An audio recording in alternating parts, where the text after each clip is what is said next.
ஒன்று, எப்போதுமே கோவிலுக்கு செல்லும்போது சாமி கும்பிடுவதற்கு முன்பே தானம் செய்வதால் மிக புண்ணியம் அதிகரிக்கும். அதுக்கப்புறம் சாமி கும்பிட்டு வந்ததுக்கு அப்புறம் தானம் செய்யக்கூடாது. அது நம்மளுக்கு நல்லது கிடையாது. வாகனங்களில் சென்றபடியே கடவுளை வணங்கக்கூடாது. அது கடவுளை அவமதிக்கும் செயலாகும். இரண்டாவது, வெகு தொலைவில் போகும்போது பச்சையாக ஆட்டி இறைச்சி, கோழி இறைச்சிகள் இவைகள் எல்லாம் வாங்கிட்டு போகக்கூடாது அமத்துடா.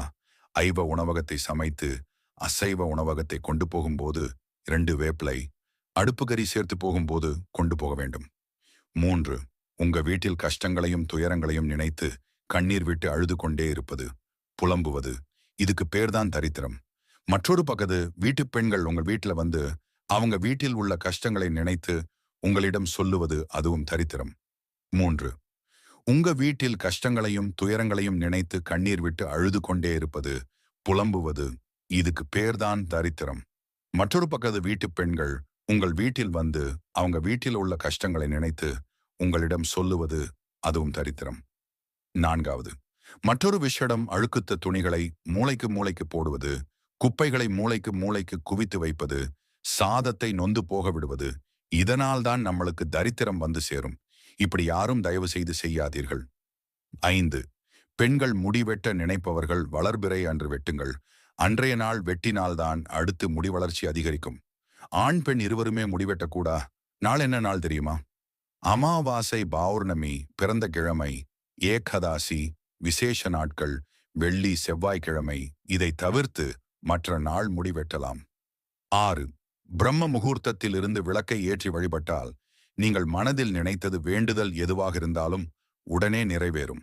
அதிகாலை 3 மணியிலிருந்து 5 மணி வரை இந்த நேரத்தில் ஏற்ற வேண்டும்.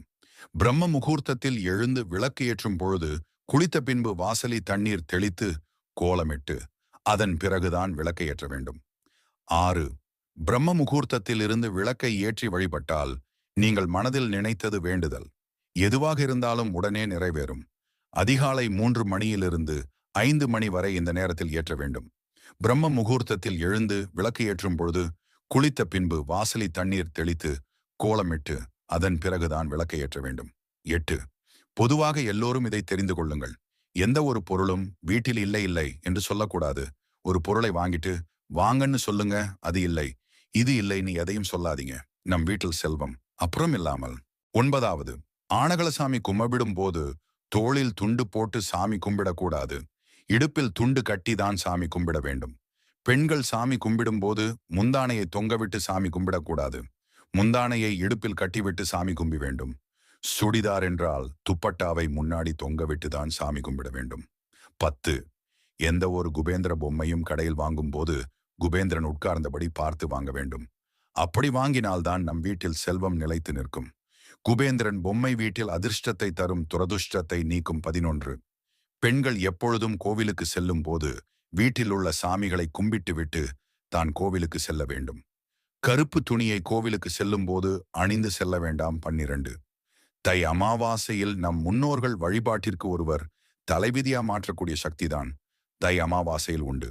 வருடத்தில் வரும் 3 அமாவாசையில் ஆடி, புரட்டாசி, தை இந்த 3 மாதத்தில் வரும் அமாவாசையில் நம் முன்னோர்களை நினைத்து தர்ப்பணம் கொடுத்து வழிபட்டால் அனைத்து பாவங்களும் நீங்கி நன்மைகள் கிடைக்கு.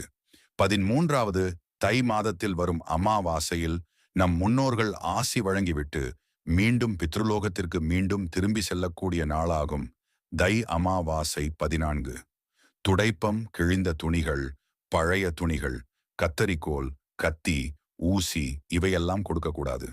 மாலை 6 மணிக்கு மேல் கொடுக்கக்கூடாத பொருட்கள் பால், தயிர், கடுகு, தீப்பெட்டி, சில்லறை காசுகள், பணம், ஊறுகாய், உப்பு, மஞ்சள். நாம் பயன்படுத்தும் விளக்கு யாருக்கும் கொடுக்கக்கூடாது.